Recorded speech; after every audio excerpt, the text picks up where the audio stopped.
नामकरण हे उद्धवजी ठाकरे साहेबांनी स्वतः केले कॅबिनेटमध्ये, ज्यात काँग्रेस आणि राष्ट्रवादी काँग्रेस सुद्धा आमच्या सोबत होती आणि म्हणून झूट गोष्टी करतात। मग आता संभाजीराजे विमानतळाचं नाव किती दिवसांना पेंडिंग आहे, का नाही झालं?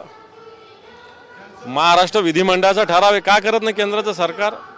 का करत नाही? अजूनही विमानतळावर संभाजीनगर नाव का येत नाही? रेल्वे स्टेशनवर अजूनही संभाजीनगर नाव का येत नाही? आणि म्हणून या सगळ्या झूट खोट्या गोष्टी देवेंद्रजी फडणवीस आणि भारतीय जनता पार्टी करते। देवेंद्र फडणवीस साहेब हे खोटं बोलतात। 9 मे 1988 रोजी शिवसेना प्रमुखांनी मराठवाडा सांस्कृतिक मंडळावर संभाजीनगर नामाची घोषणा केलेली आहे।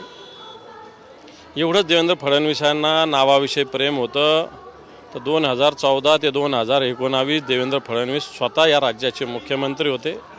50 वेळेस आमची निवेदनं गेलेली आहेत त्यावेळेस का त्यांनी केलं नाही? त्यावेळेस का केलं नाही? आणि नंतर उद्धवजींचं सरकार असताना उद्धवजी ठाकरे साहेबांनी काँग्रेस राष्ट्रवादीला सोबत घेऊन संभाजीनगर नामकरण केलं, हे उद्धवजींनीच केलं।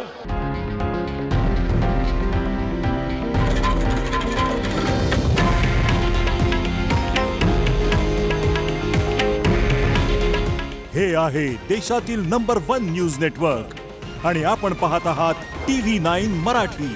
काळजी तुमची, हित महाराष्ट्राचं।